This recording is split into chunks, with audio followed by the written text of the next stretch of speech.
Welcome, one and all, to another edition of Reptile Fight Club. I'm Justin Julander, your host for this podcast. And with me, as always, Mr. Chuck Poland. Hello, everybody. All righty.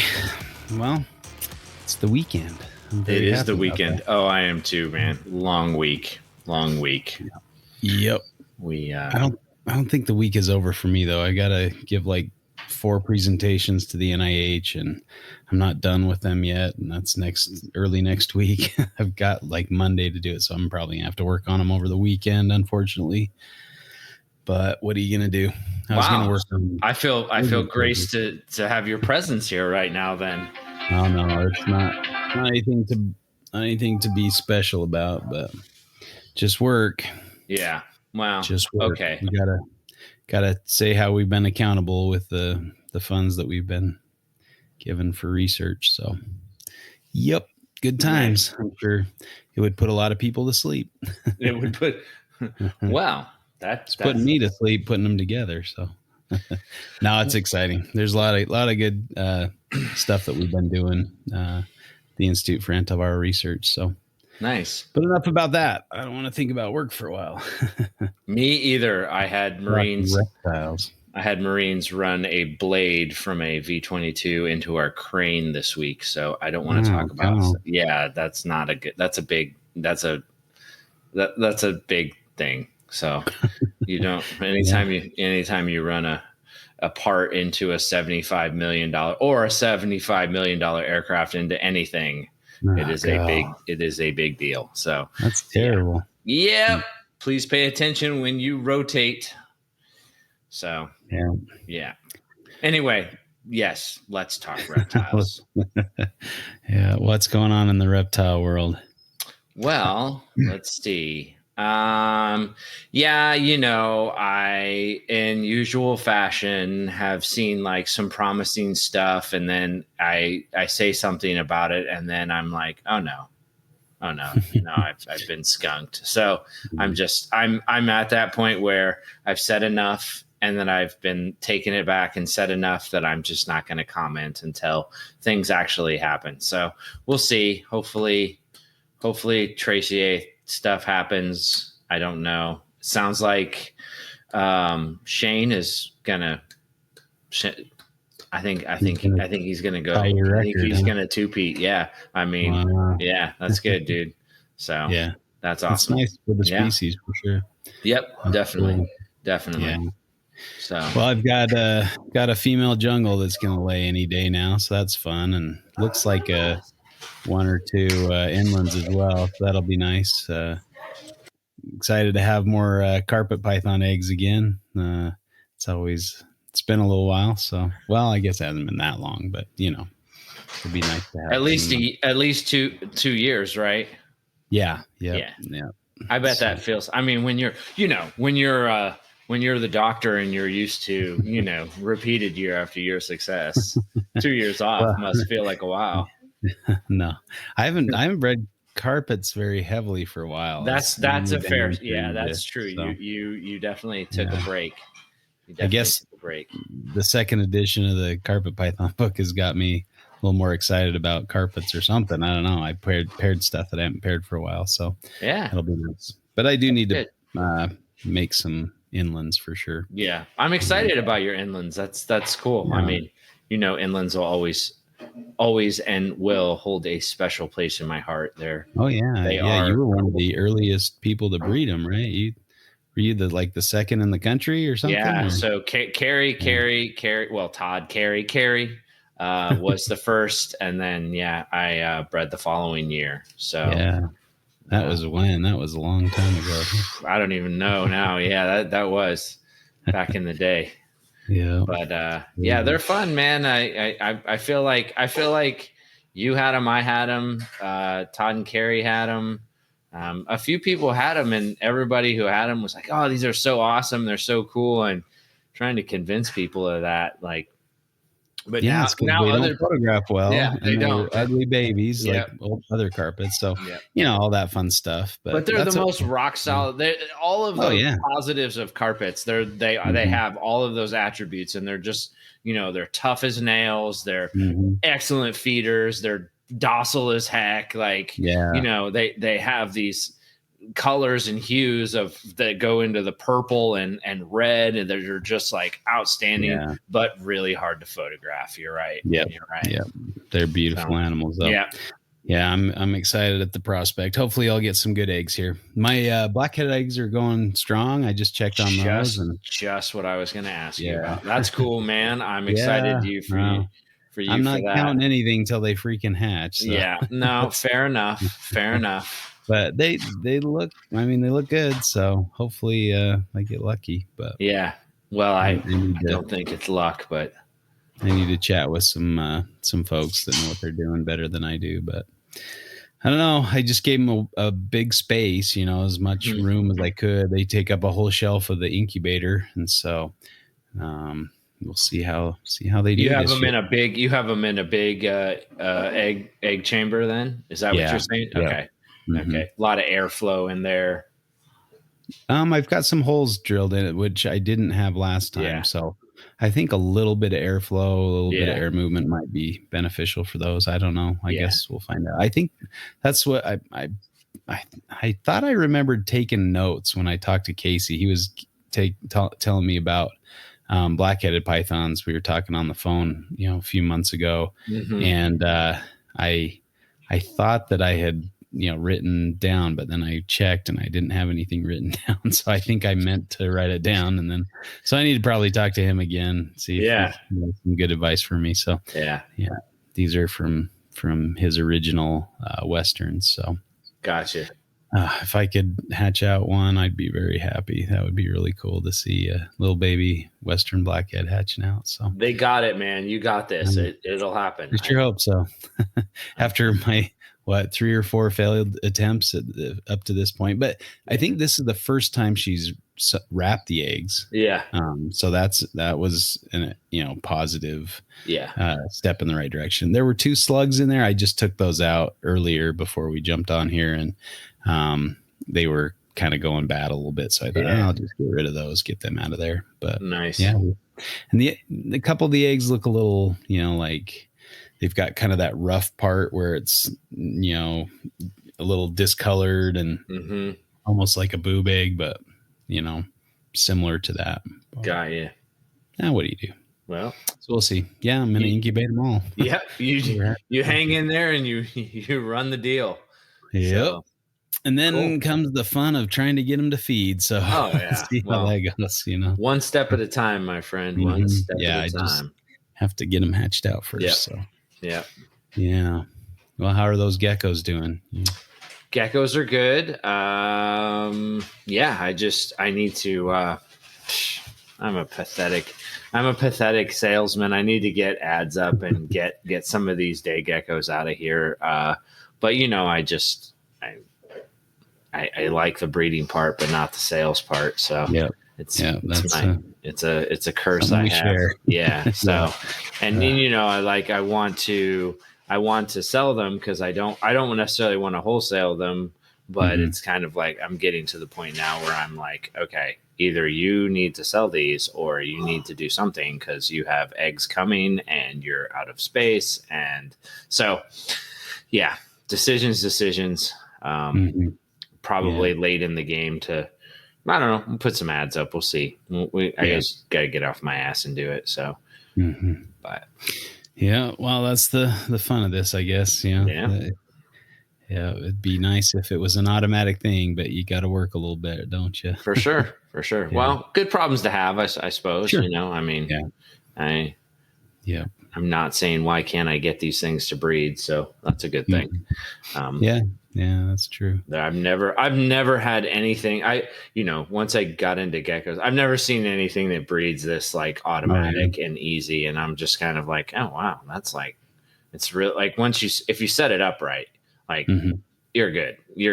You just feed it and support it, and it just like is rock and roll.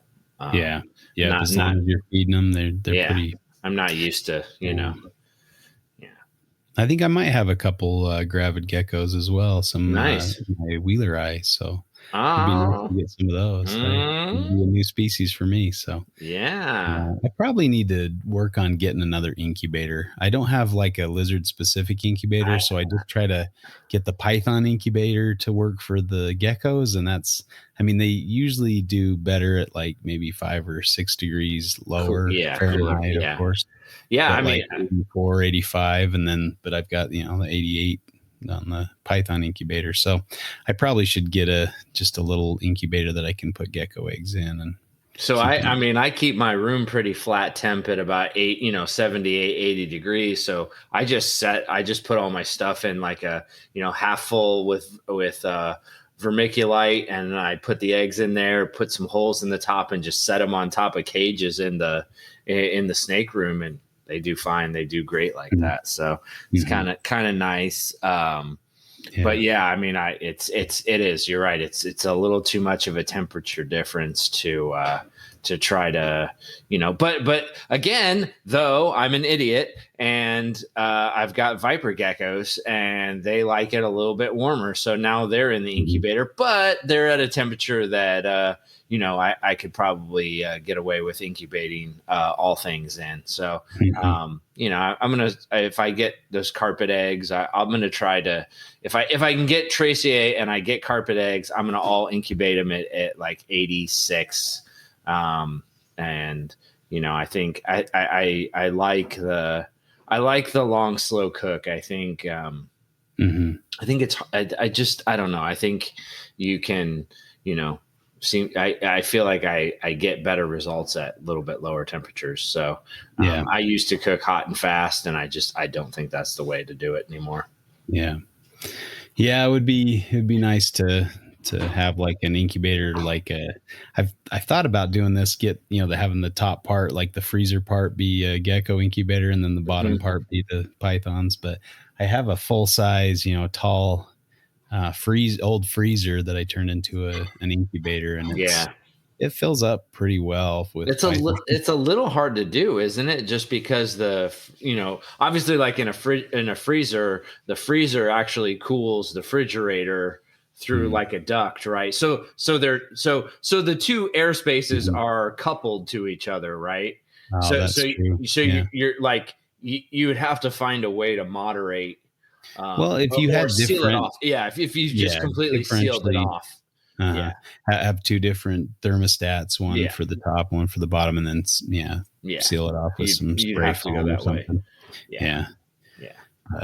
Someday, I guess. I remember Ed Bradley has the baddest ass. He's got like one of those old like 50s style refrigerators that are like, like old Cadillac refrigerators. They're just like awesome looking and cool, like back from a time when they made appliances to last forever, like and he converted it into an incubator. That thing is so badass, dude. I love that. Mine is a cheap piece of shit that broke on somebody, and I repurposed it. So but it works great.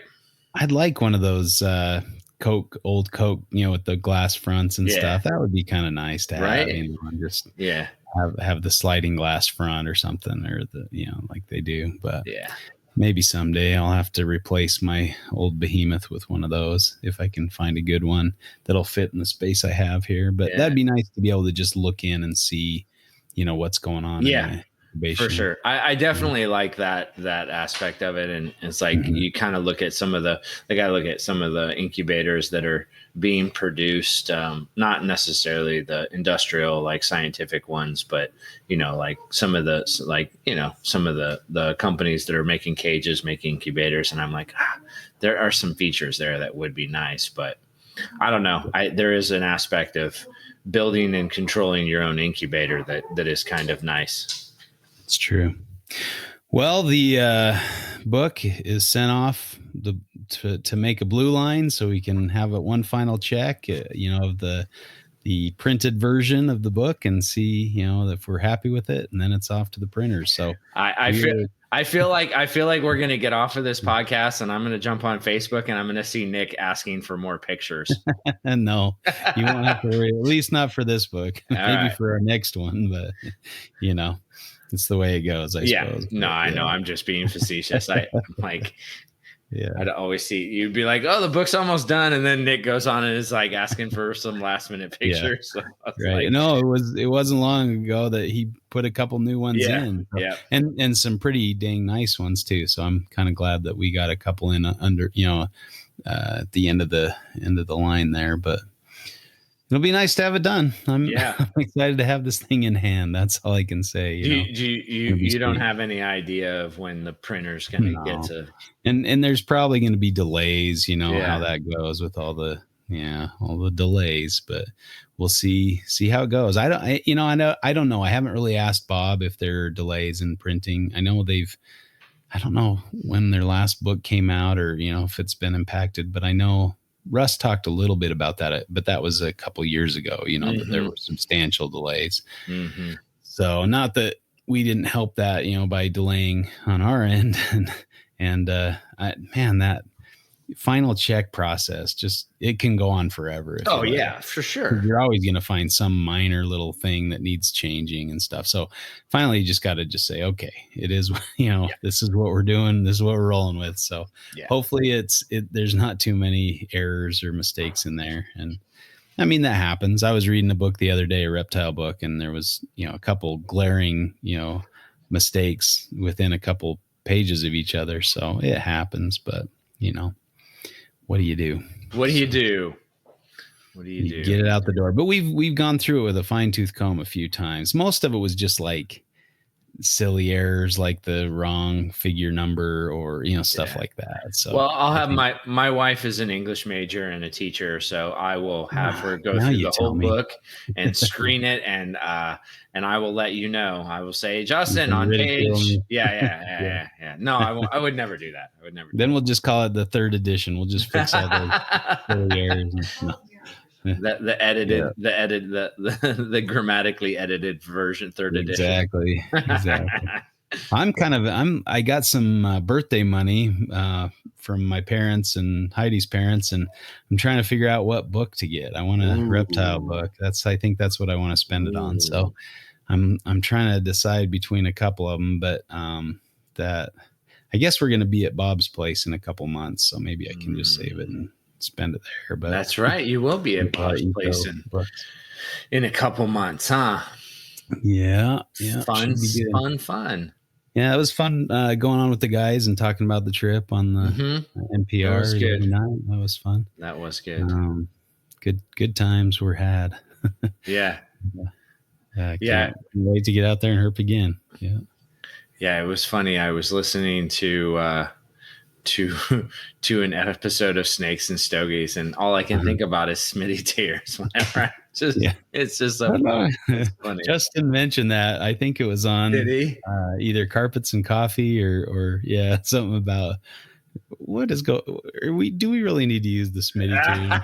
Remember the Smitty tears got me up the Lost Mine Trail. Oh so, man, I don't think if I know those guys, Smitty tears is not going away. Here to stay. Yeah. Yes, and Owen might as well embrace the Sasquatch, and like all those things better just happen. I told you my theory on that. It's because he's part Sasquatch, so he's trying to hide that. Yeah, he is a Sasquatch, so he's hiding in plain sight. That's how it's going to be, right? That's why he wants everybody to look the other way. Eric and the Hendersons. Remember that movie back in the day? Oh yeah, Harry and the Hendersons. That was a great show. I that was hilarious, right? Yeah. And then at the end, when you're looking and you don't see anything, and all of a sudden they start turning around and there's like 5 of them in the shot. That's Yeah.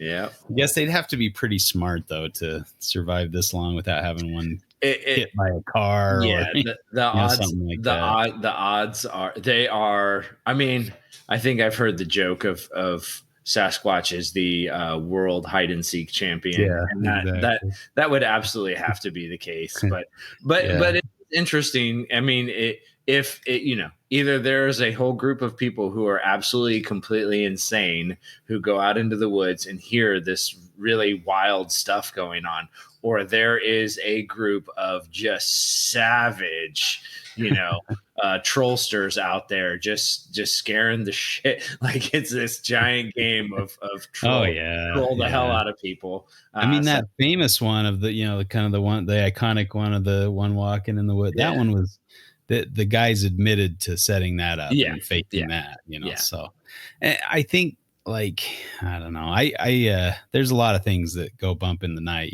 I was walking through the forest once and I heard this like growling, grunting. I thought it was a bear attacking something, so I'm like kind of curious. I want to see it, but I'm kind of worried I'm gonna get mauled, so I'm kind of slowly walking through and making sure I don't startle a bear or something. And I get to the place where I hear all the roaring and grunting, and it's an amorous male porcupine up in a tree chasing a female, so making all sorts of noises to impress her, I guess. But yeah. So if I just ran home and said, "Oh, I heard a bear, it was attacking something," that's fair. In my mind, that could have been a reality, but what did you hear? Actual reality was But did you hear tree breaks? Did you hear tree breaks? I did. I actually climbed the tree behind him, and I held like a stick up, and he whacked it with his tail. So I've got this stick with like porcupine quills sticking in it somewhere. So yeah, that sounds like a Rob recipe for getting quills stuck in you. Yeah, exactly. Yeah, I didn't use my leg like Rob did, but no. Well, Rob didn't try to use his leg either. It just the cactus just used his leg. Yeah, that was a big spine embedded. Oh, dude, that shit looked horrible, dude. Poor dude. He's just like pulling it out, and it's just like not coming out. Yeah, it was horrible. Oh man, the worst thing, the ones I hated the worst were the wait-a-while vines up in northern Australia and like far north Queensland. They're like these. It's like a palm, but the end of the frond or whatever keeps going, and it's like this razor wire with these spikes on it, and you run into that stuff and it's like you can't move one way or the other. You have to kind of sit and like delicately pull. It's so miserable, not fun, but well worth exploring the jungles of far north Queensland. It didn't stop you, did it? No, but I had a lot of like scrapes and scratches from that stuff all over. But definitely, yep. Some places you want to wear pants, I think. Oh, yeah. I loved your light pants that you had on. That's such a clutch thing. Like, I need to get more of them. Oh yeah, for sure. Being in the desert in something that feels like shorts but protects like pants is a worthwhile investment. Yeah. So yeah, they're going to be pretty hashed by the time. Oh yeah. Yeah, they're cool. All right. Well, anything else? I was listening to the Australian Herpetoculture podcast. They interviewed Steve Wilson. That was pretty sweet. I seen that, dude. Yeah. I seen that. It's good. Yeah. It's good. I mean, I'm sure. It's good. Yeah. I mean, that guy's an icon for sure. For sure. So, yeah, it was really cool to listen to Steve Wilson talk about, his, I mean, he's the man, like making all the guidebooks and stuff. It's pretty cool. So yeah, that was a good one. I'll give that a listen. Jason and Luke did a good job with the interview with him. So good job, guys. Yeah. It's obvious to see why they're beating us, I guess. Oh, they're pulling in the big guns. Listen, I hate to tell you this, Justin, but we're not that impressive. We're not. We're just not. I like you, but we're just not that impressive to everybody else. It's true. It's true. Yeah, we do thank our one listener for sticking with us, though. So yeah, appreciate it. Yep, loyalty is highly valued in Fight Club. For sure. Yeah. Well, should we get into it? We ready to fight? What are we fighting about today? Let's talk about weirdo mutants. Derpy herps? Derpy herps, whether or not should be bred. This was an idea brought to us by James, and I didn't write down his last name, but after I butchered Lucas Inger. You got it. Butchered his last name. Maybe I shouldn't be talking about last names on here, but thanks, James, for the suggestion. And we're going to talk, should reptile morphs with genetic defects be produced? Yay or nay? So that is our topic for the day. So let's see what we can get out of this. You ready to call the coin toss? Oh, I've been waiting all week for this. Let's see if your theory is correct here. Right. Ready? Yep. Call it. That's heads. It is. Yeah. This is your year. Dude. You got it. Look, it's not my year. I just have your number. I have your number. I own your coin tosses. I was listening to this great comedian. What's his name? Anyway, he was talking about not finding out what your baby is or whatever. Like it's going to be a surprise. Like and he's a like, reveal. Yeah. He's like, well, he's like a surprise. Like, when have you ever flipped a coin and been like shocked that it was heads? He's like, either going to be a boy or a girl. It's not that big of a surprise. It's one or the other. Yeah. I thought it was pretty funny. It reminded me of our podcast. Yeah. Flipping the coins. Yeah. All right. Well, what do you want to do? You want to support Derpy Herps, or do you want to say we should just kill them all? No, I am anti-Derpy Herpy. Okay. You're the Hitler of Derpy Herps, huh? Whoa! I did not say genocide them. Hey, I'm just taking the logical conclusion. Wow, dude! All of a sudden, I went from man. Anti-morph, anti-twerked out morph to Adolf Hitler. That's a jump, dude. Hey, that's the go-to these days. You got to compare everybody with Hitler. Oh my god! They do something you don't like, they're Hitler. Dude, automatic. Well, that's very Putin of you. Thanks. There you go. Back at you. Hey, I'm just defending the Ukrainians from the Nazis. So clearly, yep. Nazis. Right, well, what? The Ukrainians have enough problems, much less than getting attacked by Nazis. That was one of the excuses he used to invade Ukraine. Was that he was trying to protect the Ukrainian people from Nazis that are infiltrating the country. Yeah. God, I feel like he could do better than that. I know, right? I mean, I don't know. He must have watched Trump or something and heard all the. He's like, it doesn't matter. You say whatever you want.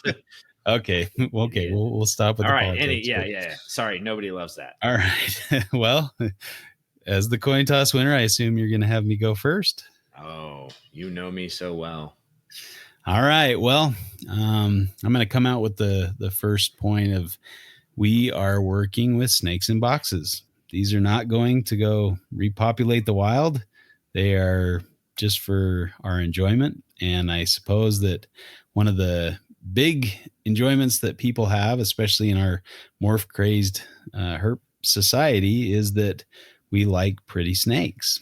And so a lot of times in the striving for beautiful snakes, we get some negative genes. And it's funny how, it seems like a lot of morphs have some kind of downside to that genetic mutation. And it's kind of obvious. They're genetic mutants. They have, mutations in one spot. And a lot of times that goes along with other, less desirable traits. Genes are multifunctional. It's like genes would be multifunctional or something. Yeah. So, with the, you gotta, what's the old saying? You gotta spill a little milk to make a milkshake or something. I don't know.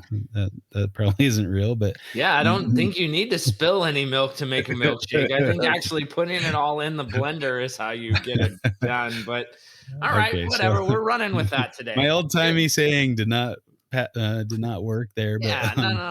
I think. Yeah. There's you got to break some eggs to make an omelet. That's what it is. Jesus, man. That's more applicable, I think. There. Sorry. Yeah. I guess okay. Anyway, breaking omelets, breaking eggs to make omelets. So yeah, you're going to break one gene to give it a weird, crazy pattern mutation or color. You're probably going to maybe affect other genes as well. And so we see things like, probably our favorite example of this is the the jaguar carpet python that has neurological defects that are associated with the mutation, and that's likely tied to neural crest cell migration as during development. That's tied to melanin.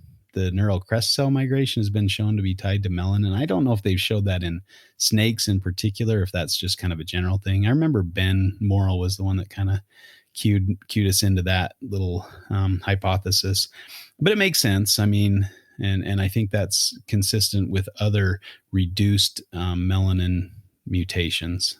And so you have a reduction of melanin, and it's not dispersed as far and wide as it normally would be. And so they think that might be the reason for the neurological malfunction. But I mean, say what you will, but jaguars are very nice to look at. There's some really pretty jaguar mutations out there, and combo morphs, and just a jaguar by itself is really nice to look at. And so they were very popular for quite a while, but now you see a lot of people kind of jumping ship on the jaguar boat, and not there's another one for you, and not really wanting to keep and breed those anymore. I think even the Podfather might have sent all his jags over to Owen or something, or maybe that was vice versa. I can't remember. But anyway, they're ditching those jags, right? And there's even some, I think, legislation or that went through or was proposed in Europe to ban allowing people to breed and sell jaguars because of that genetic mutation. Now, I would say that, if the animals eat and breed and do all those kind of things, are they suffering? I mean, if we applied the same logic to people, we would not, would we want to get rid of people that have, neurologic disabilities or things? That seems, like a pretty severe thing to say, oh, these aren't valuable because they have something else going on, some other defect or handicap or whatever you want to call it. So I don't know. I think that's pretty severe. So I would say, hey, if you enjoy looking at it and you're okay with the neurological defects, then go for it. Over to you. Over to you, Chuck. Well, so the jaguar carpet python, or as I like to call it, the twerky pole dancer. So, I mean, I think that, I don't know, man. It's one of those things where, jags are great to look at. You're not lying, but until you get one that's really, really fucked up, and then it's really sad and it's really bothersome. And I mean, it's just one of those things where, I got one, I got it. It came from Europe, and Nick gave it to me cause he's like, hey man, this thing is, it's pretty neuro. I'll just, if you want it, I'll give it to you. And I said, okay, yeah, cool, man. And good looking snake, like not the pretty typical coastal jag, not super flashy, not a cross or anything, but yeah, man, it was just like absolutely fall off the perch neuro, and it was really, really kind of tough to. I just had a hard time with it, man. It's one of those things where I was kind of like, okay, I can't in good conscience breed this and know that. And, people come up with all kinds of fucking fuckery bullshit about how, oh, yeah, no, I got this one line that isn't neuro. I've bred the neuro out. No, dude, no. It's in the gene. Every jag that has ever produced can turn neuro, and I think there's some that are a little more stable, but they get super stressed out or introduced to a chemical or something, and then all of a sudden somebody's like, oh yeah, dude, overnight just completely neuro animal now. And so, every jag could be bad. And I went from just not being able to watch that to being like, how could I breed this? Like, it's ridiculous. And so I think, it kind of cuts at the morality of breeding animals. And yeah, I mean, obviously, yeah, we aren't Adolf Hitler, and we don't euthanize people for disabilities, just like we don't, we shouldn't just be euthanizing a snake that has a neurological defect. But the question becomes, should we ethically be breeding them if we know that every animal produced potentially has a neurological defect? And I think it's just ethically very questionable to do so, because what we're doing is we're knowingly breeding an animal that has a known problem for money, because they look good, because they can sell, Mm-hmm. And so, it becomes to me, it's a moral issue. It's an ethical issue. Can we do it? Sure, we can do it. We can do lots of things, but should we do it? No, to me, it's just not ethical. I had a hard time watching that snake, and, Eric, I guarantee Eric feels the same way, and that's why he doesn't breed or keep jags anymore, because it's not fun to watch. You know what I mean? Don't try to use the Podfather to bolster your side. I don't Come need. on. I That don't is need. low. I don't That is need. low. I don't need the Podfather support here. I know I have it, but I don't now you need don't it. need his support, huh? I'm just saying, I stand on my own. I stand on my own credibility. All right. If you need Eric and have to invoke his name, I'll let you have it, because I'm confident. Sure. Well, okay. So we'll put Eric off to the side, and if I need him to pinch hit for me here, I'll call him up. But for now, he can. You already invoked him. You already invoked the Podfather. Right, wow. Okay, so I get that, and I've seen some pretty severe. I think the worst one I saw was over at Sean Christian's house, and this thing, like, every 5 minutes you'd hear a thump, and you go over, and this thing would be corkscrewing around the cage and falling off the perch and stuff. And I'm like, oh man, that, like, what's going on with this guy? And he's like, oh, he's my best breeder. He's like the best breeder I have, and he's produced a majority of the jaguars that I've produced. And I said, well, are his babies, do they come out of the egg corkscrew? And he's like, it really kind of depends. There are some that are pretty bad, early on, but the majority, it's hardly perceptible. So, and I bred quite a few jags as well, and kept them, up for a year or two. And I would say the majority didn't have those.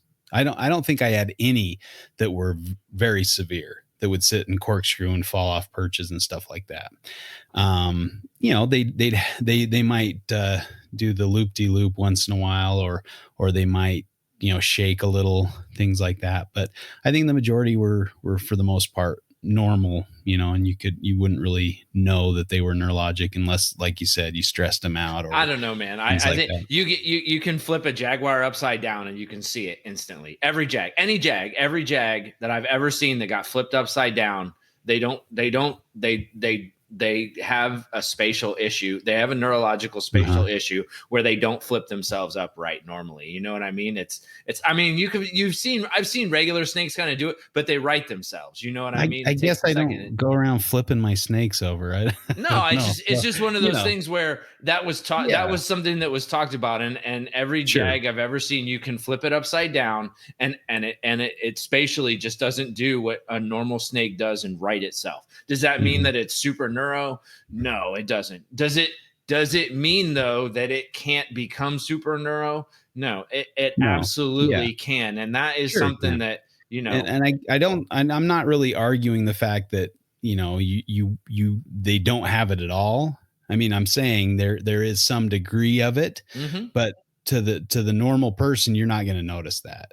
Potentially, I mean, potentially. I mean, you're also you're also speaking in a way where these animals are kept in ideal low stress conditions, not every keeper knows how to keep in ideal low stress conditions, and not every keeper knows how to use Frontline or some other chemical that they need to use in order to treat mites, and they'll expose the animal to a Frontline, and all of a sudden derpy herb, and it's, it's just, so I guess like,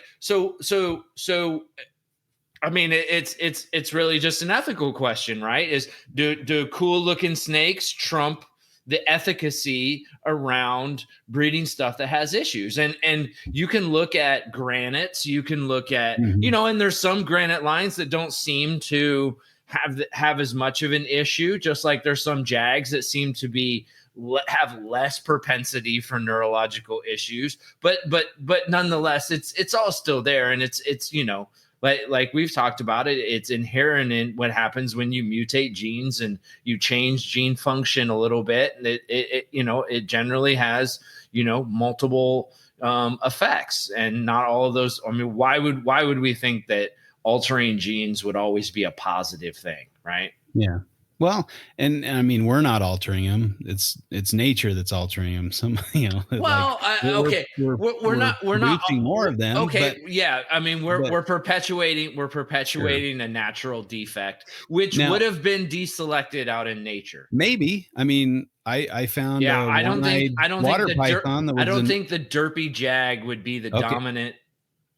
Well, it came from somewhere. I guess it was captive. Yeah, it came from. Well, I mean, there's plenty of mutations. All the ball python mutations came from the wild. It seems. They brought them in, and some albinos, some leucistics, some things that would stand out like a sore thumb. Even Blondie, the first albino carpet python, was found.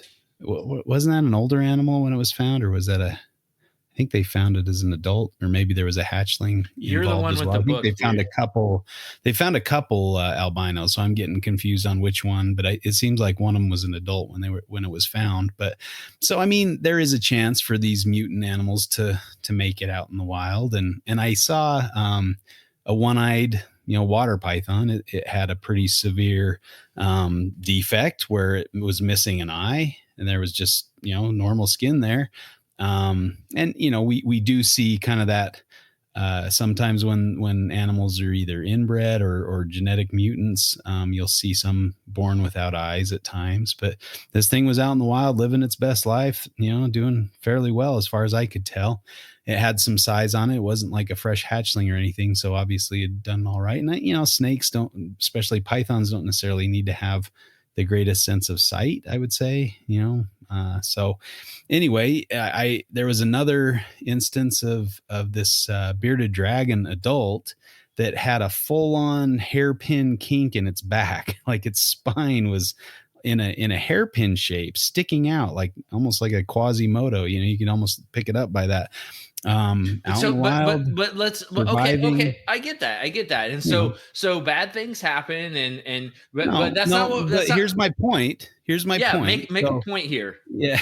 So I think you might be anthropomorphizing a little bit. We don't know that these animals are suffering. We don't know that they are not enjoying life or whatever. I mean, you could make the same comparisons with a person that has neurological defects. Oh, they're miserable. They don't, they probably don't want to live. We shouldn't let them reproduce, that kind of thing. If you take it to that, if you anthropomorphize to that extent, then of course it's kind of silly to say, oh no, we shouldn't breed these things, because why, are they aware that they have a neurologic defect? They eat fine, they breed fine, so there could be an argument made to say, they're an animal, they're living their life. Just because they have a neurologic defect doesn't make them less than.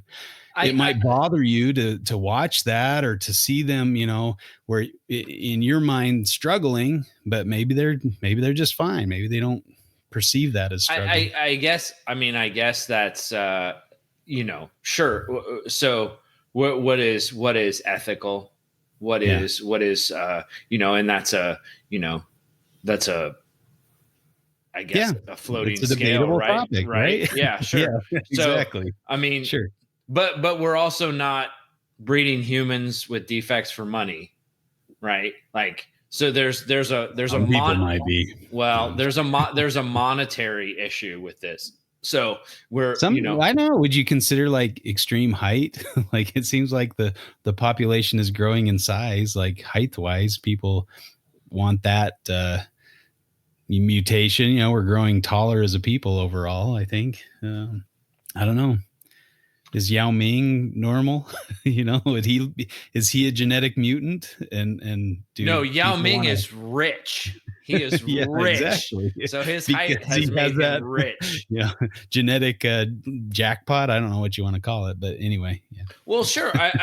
Yeah, and I get it. I mean, but I would bet that Justin Kabilka has no issues with morphs because he's done very well with them, and they're beautiful and they're amazing. But I think even Justin would say not all mutations work out well. And ball pythons are a good example of that. There's a lot of mutations, but some of them just are not good. Eyeless animals, just messed up stuff. So now you're bringing in Kabilka. Oh my goodness, man, dude! What name dropping are you gonna do in this? I'm gonna do quite a bit. Okay. But I mean, I think look, I think that you can do it. You can do it successfully. And there's nothing wrong with breeding morphs, right? I don't think that breeding morphs are the issue. I think, and I don't even think that having some issues around morphs when you breed them is necessarily the issue. I think the issue is when you have morphs or mutations that have glaring problems like the Jag does. That is there's no outcrossing or different line or anything you're going to do to solve that. It becomes an ethical issue. But again, what percentage would you say are severely affected? I don't know. That's a fair question. I don't. In my experience, anymore. It was maybe 10%. Were severely affected. It just seems like much ado about nothing. If 90% of the animals are reasonable and don't really show a very severe phenotype of that genetic or neurologic defect, then what's the problem? What's the issue? Well, then where's the line? Making a big deal about where's the line small then? percentage? If it's only 10%, then exactly. Where's the line? Maybe sure. It's 50. Maybe if half of them are fucked. Well, if only half of them are fucked up, the other half are fine then, right? You got to draw the line somewhere, perhaps. Sure. But I think that's individual, and to say nobody should breed these because they have this, Well, that's not what I'm saying. Defect. That's not what I'm saying. I'm saying that it is morally morally complex or yeah. Morally, I'm trying to find that right word, but sure. Difficult to when you get into breeding stuff that has an inherent issue with its mutation, where's the line? Where is the balance between financial profit and efficacy or ethical treatment?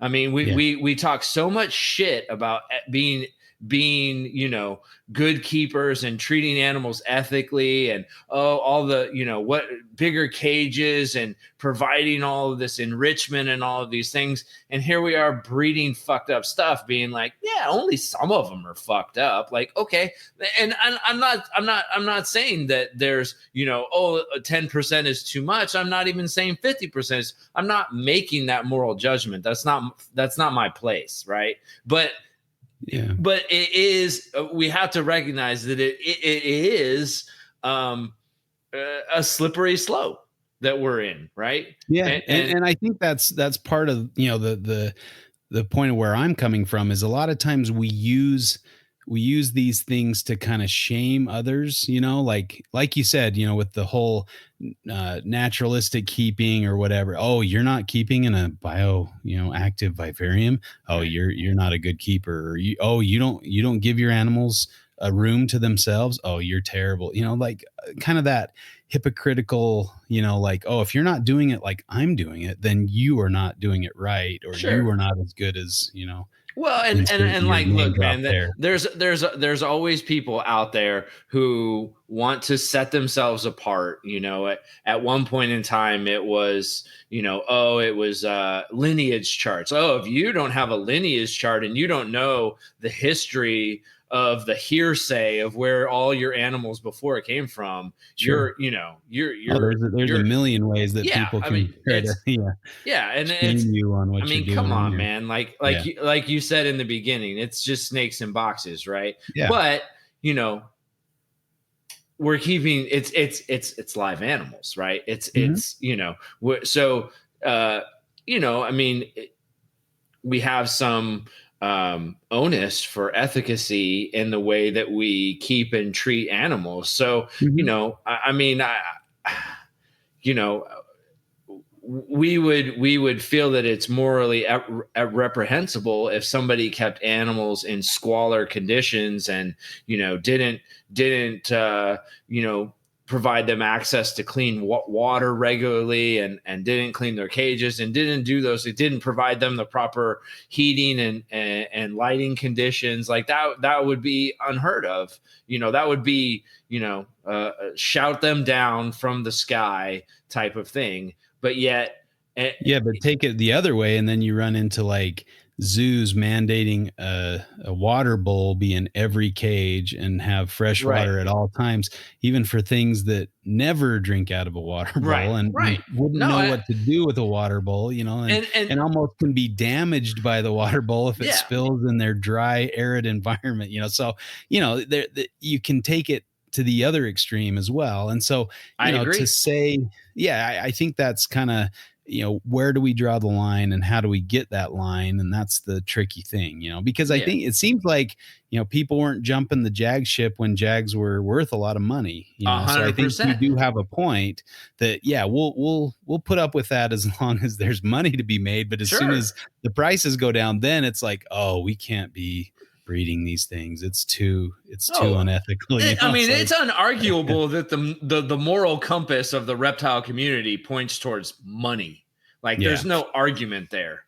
So here I produced a blue tongue skink that had, some birth defects. It was a little, I don't know how to describe it, kind of just misproportioned. And so I gave it to my cousin. My cousin's daughter was looking for a blue tongue skink, and I said, well, if you'll take good care of this one, you can have it. And so oh, perfect. And she gave it its own Instagram, and like it has more followers than I do, like she's one of those lizard mom type, but she takes wonderful care of it, and it's happy and thriving and, living its best life. So, I could have said, well, this thing's messed up and I'm not going to, promote that kind of ideal or whatever. But, I think we can still. I think you got to be careful there, though. And I understand what you're saying. And I do agree with you. And anybody who's bred anything enough knows that some stuff just comes out messed up. Eventually you're going to have an animal that has some kind of an issue. And that's exactly what you're talking about. And I agree. I 100% agree. You got to find a home for that, right? That's not the question. And I think it's a nuanced thing where what we're talking about is mutations that we know X amount of times comes out completely fucked up. You know what I mean? Or you get these, you can barely get these things to breed. And when they breed, you may get a clutch of eggs, but the animals that they comes from, it may never breed. Like there's just those lines. I feel like granites were limped along for a long time. And I think there's some that are much better now, but it seems like there was lines, at least when I had granites, that were just weak. Yeah. They sucked. The females would die trying to lay eggs or things like that. For sure. And I think the main problem with those kind of things is when you have a breeder that doesn't disclose those things when they Well, notice and them. when do breeders disclose those things? Because no, I never. Yeah. I mean, you know what I That's mean? the Like, hard thing is do you say, oh, well, maybe it needs to be outbred, or maybe this is just a weird example, or maybe, maybe it's not very widespread. So I understand it's difficult on the side of the yeah. breeder. And But, I mean, it's like, you man, remember any new you morph, remember we that need to. MP post where Oh Karofsky yeah. was like, "Hey, he got into Jags early, Mhm. and he was like, hey, has anybody else noticed they're a little like screwy?" And people were like, yeah, I did. And Anthony Caponetto was like, no, never, no. And he absolutely denied it until finally it was like the tsunami of people who were like, no, these things are fucked up. And he's like, okay, yeah, I knew they were fucked up.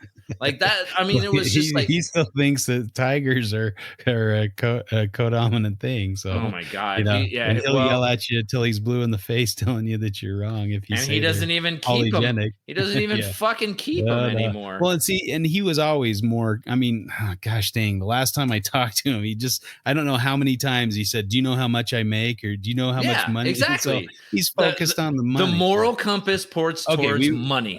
I don't want to get into freaking Caponetto, but anyway, right. That's I'll lose my train of thought, but you see my point. Yeah. You see my point. Yeah, is that there is a moral issue around this, and when I got into granites, my animals were weak. I didn't know that. Nobody disclosed that. I know there's issues in other mutations that are in carpets that nobody talks about. And people figure it out when they pay tons of money for an animal that they find out later is got some issues. I think that's where they're crossing the line on the ethical scale. I don't think the animals themselves are necessarily, and I guess, I don't know. Do we stop if there were no Jags anymore? Would that be better or worse or just neutral? Would it be bad? I don't know. I think I don't think so. The world might be a better place with Jags in it. I don't know. They're kind of. I think the world might be a better place if people were just focusing on breeding nice coastals. I think you can do. I think you can do. I mean. The Pandora's box is open. They're out there. Sure, absolutely. Exist. Do we just say everybody stop breeding Jags and not breed them anymore because they have neurological defects? No, some are severe, others are okay. I guess that's my thing is, do we take it to that extent and say, hey, let's make some legislation? We don't want to let people breed these things. And Europe did. So I mean, obviously,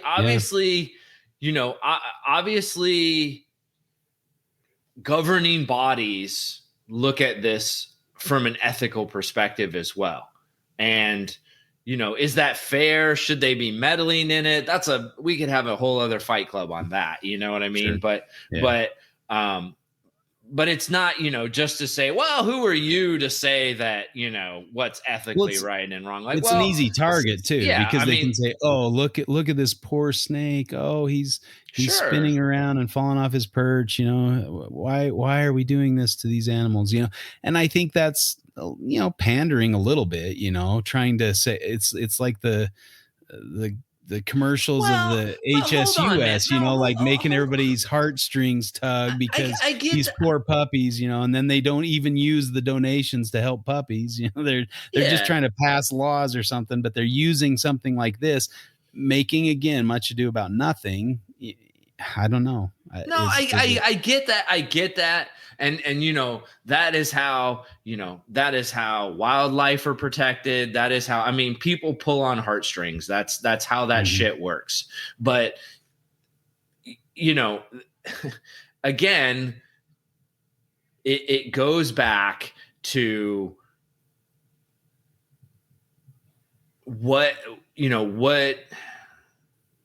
is important in some sort of a standard. There needs to be a standard, right? Mm-hmm. We should have a standard. Zoos have standards. So hard to make a standard. You know what I mean? Well, of course it's hard because why? Because we have people who morally have flexible standards. Yeah. You know, Should pandas be allowed to go extinct because they can't seem to, or because we've ruined all their habitat and they can't live in the wild, or that kind of thing? Like, I don't know. I mean, There's all sorts of, do we,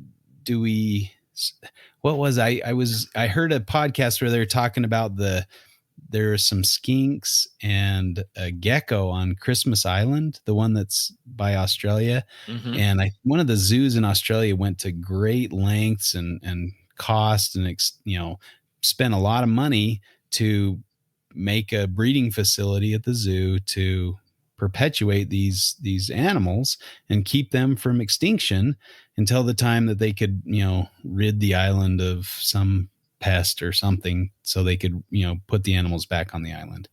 And while that's, I think it's worthwhile. I think that's a great thing. A lot of people could just say, well, who cares? It's just a stupid skink or a gecko or something. I think that the jag, itself, that mutation and the beauty of it or whatever has some merit, has something that, I don't want to just see it disappear. You know what I mean? Just because there's a but I am not willing to sacrifice the beauty and the awesomeness of normal coastals to see that. You don't have to. Well, don't you? Because isn't the problem with because the ones that are not jags are nice, beautiful coastals. But isn't the problem have neurologic defects? Can I finish? Right? I don't know. Can you? Will it include a name drop? That's all I'm wondering. Okay. All right, Julian. Proceed, my liege. So look, some freaking jockey doctor I know is so fond of talking about how the problem with morphs is somebody's going to breed them to everything with a fucking cloaca, and then they fuck up all the normal phase animals, right? And then now he's on the other side of the fence and he's like, what argument? What argument? I didn't see any argument. Okay. Anyway, yes, it's an issue because people are creating, more jags, integrate animals, and that detracts from the work that happens on normal coastals. And you're breeding those because people are focusing on the morph, which is inherently has issues, whether you agree with those issues or whatever the level of. You can still breed coastals like that. You can, but look, it's about energy expended doing something, right? And if jags weren't there, our energy would not be expended breeding something that is twacked out. Well, jags aren't really there anymore. Like, who's working with jags? Oh my God, you just went from. Oh my God. No, I'm just saying, like, pick a line. They have pick a line and hold the line. They have lost steam, and not very many people are working with them anymore. Why? Why are not many people? There's no money in them anymore. Yes, there's no money in them, and they're twacked out. So if there was money in them, people would be fucking up. People would be fucking up normal coastals to make fucking money off of twacked out fucking animals. Well, they've moved on to some other mutation. It's exactly not the jag fault, because there's money in that other twacked out fucking thing. But there's still, in my opinion, and I don't know how you're fucking arguing this with a straight face anymore. Oh God. There is some inherent value for the jag and for the look. Yeah, because it gets to perpetuate itself, its twacked out self, because people still want to limp this problem child along.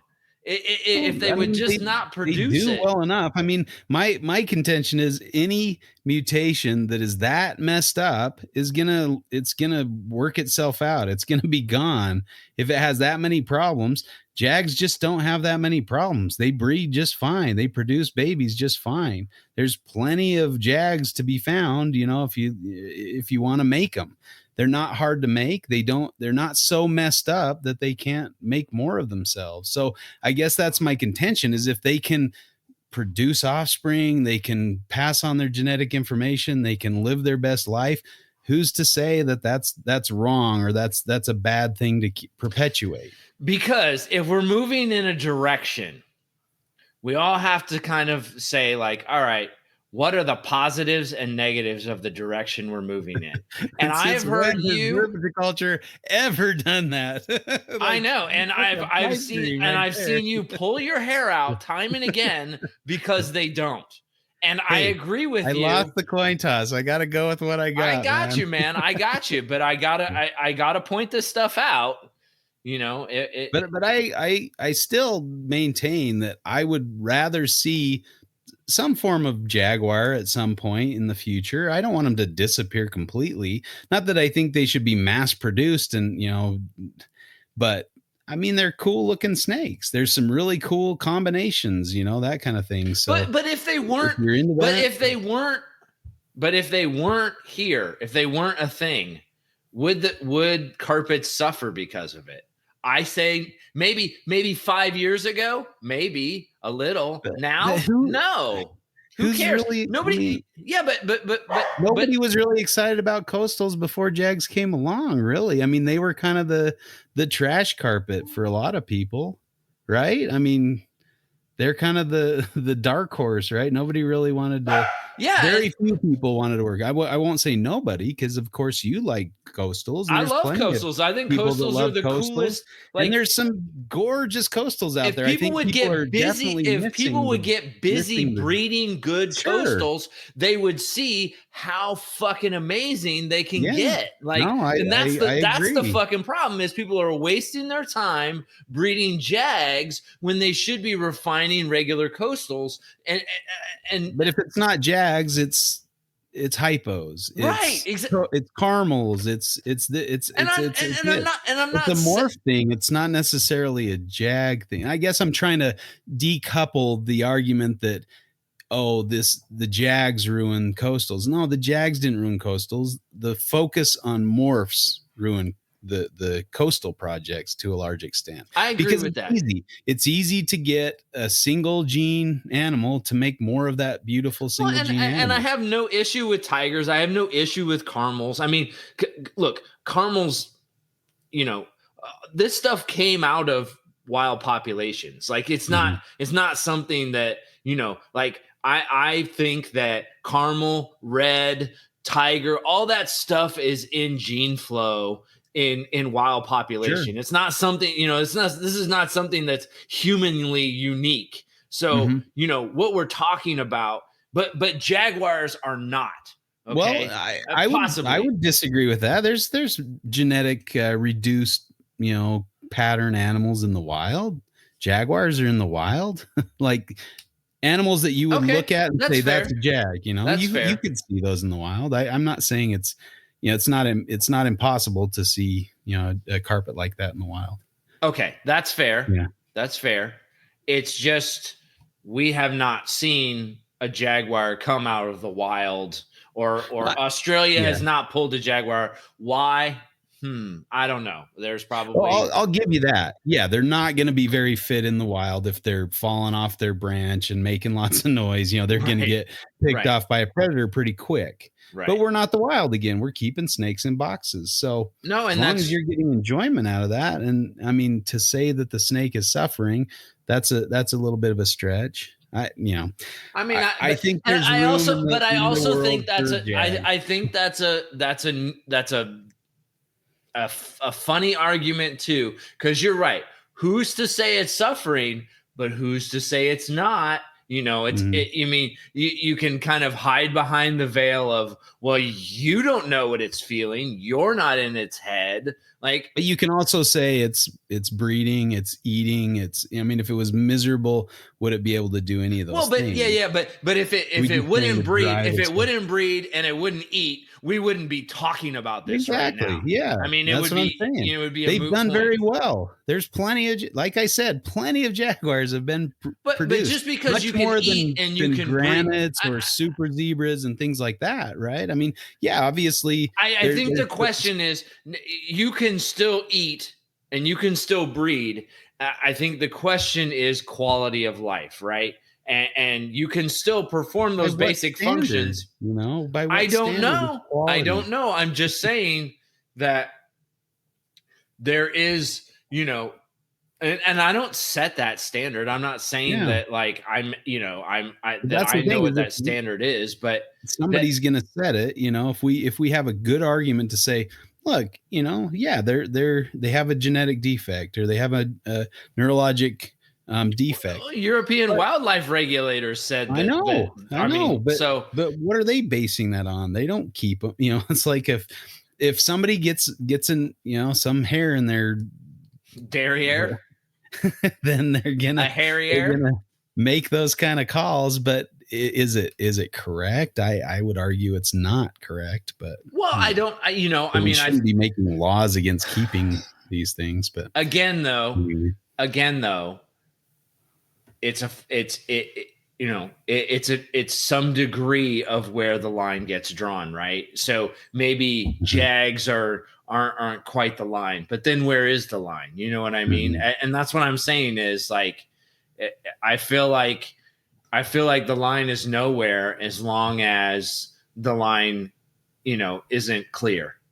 It's the same, like it's kind of the same thing with, as long as we can keep debating whether climate change is real, there's no reason to actually act on Mhm. doing anything about it if there's still a debate about what is it real? Is it really happening? Is there an issue? Well, we don't know. Well, how can you act if you don't even know if there's a problem, right? So like I feel like Yeah, it's I kind of think we a know on that one. yeah, Like no, there's and no, and that's what I'm saying is, but yeah, that was a tactic for a long time yeah, of yeah. fossil fuels and polluters to say like, oh, there's the science isn't out, and they full Mhm. well had good data that the science is absolutely, and I mean, Yeah, that I mean, yeah, that, and then everything gets conflated with, the people who are the ones who are polluting and making money off of that. They're the ones that are going to argue the and hardest and that fossil it's fuel not a big deal. producers and Yeah. extractors were full well knew the issues, but they Mhm. muddy the waters because why? Because their compass points towards profit, Yeah. and I, profit is the issue. yeah.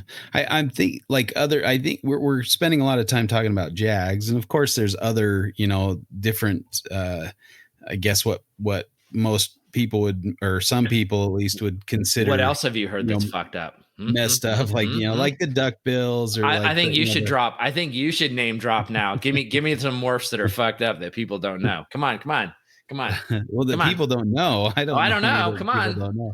I don't Well, keep it's morphs anymore, really. I mean, I've got what? albinos.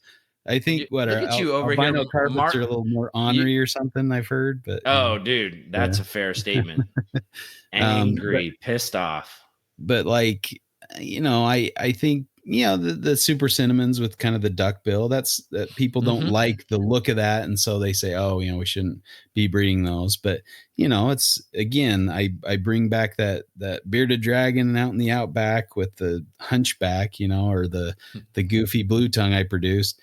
Sometimes those things, yeah, they're going to look a little off, but I think that endears them to some people, some keepers that are, have a big heart, and don't let some malformation or genetic defect detract them from the quality, the the goodness or whatever of the animal. Mm-hmm. I Well, think that's and I think in wild animal producing, or I shouldn't say wild, in captive animal producing, the AKC for dogs has a standard of what a Mhm. dog should look like for their breed, right? And Yeah. so we set these standards of what those are. So if it's coming out with a duck bill or something like that, that is not standard for Well, what a ball python.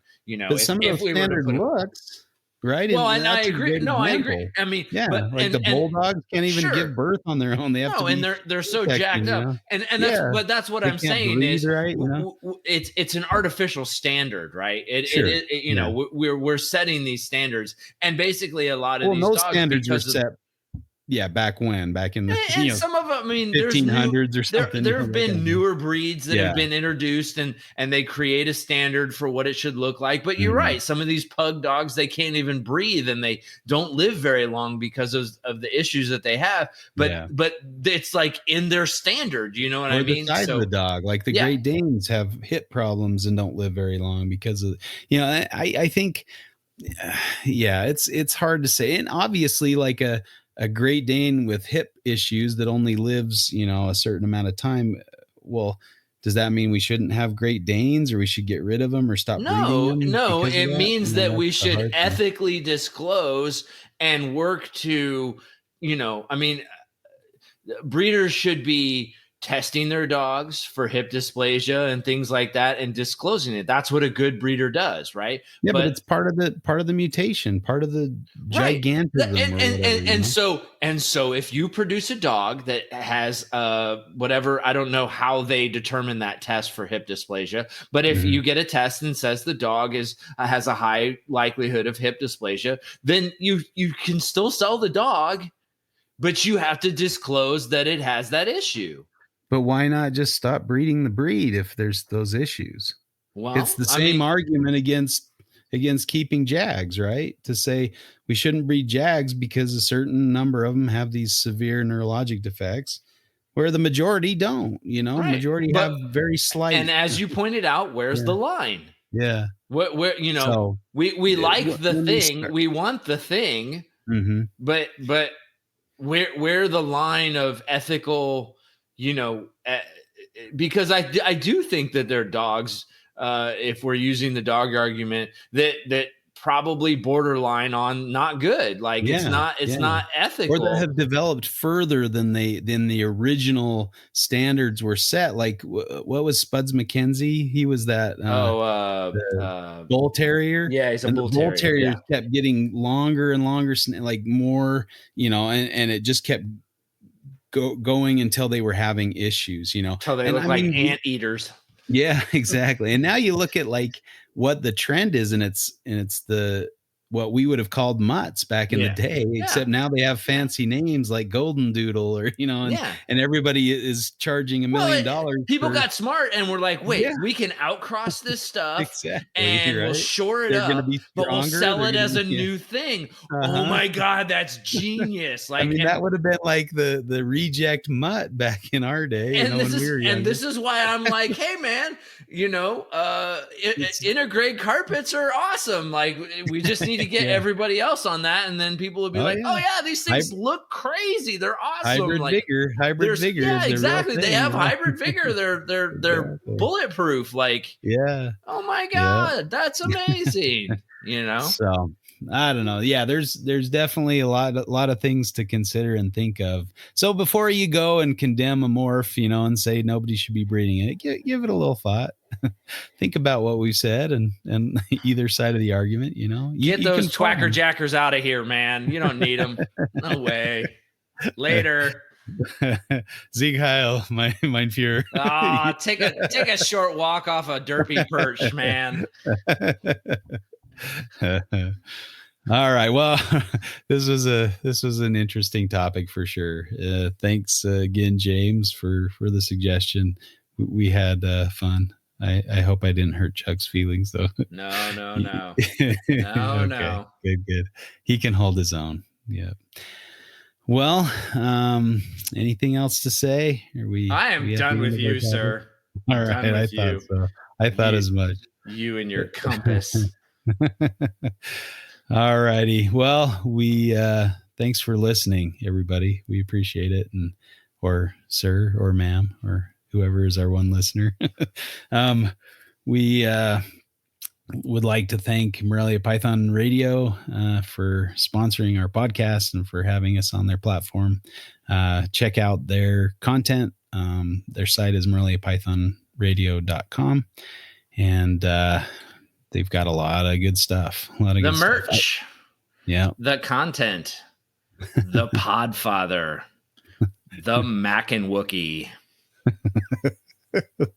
I haven't heard that one before. That's a good one. I like right it. now. It just should've been your happened closer, right man. now. The Mac and Wookie Podfather, the Mac and Wookie. All right, we got it. Oh, he's gonna be happy about that. He's gonna love this one. Oh, good stuff. Did you see the I think it was Lucas that made a Photoshop version of Bigfoot with Owen's face on it. Oh, I gotta check this out. Where is this? I'll have to dig this up and find it. I think I might have saved it. It was pretty funny, but Mac and Wookie, that's a good title for that that artwork that Lucas did. Bam. You're welcome. You're welcome. All righty. Well, that made this one worthwhile. Hopefully people listening to the end will get that nice little treat. Yeah. All righty. Well, that's for a very small. Well, I guess they've got a pretty big audience. Oh, so, yes. I think a few this people could travel a little far and wide. Yeah, there you go. We'll see how it takes off. All right, my friend.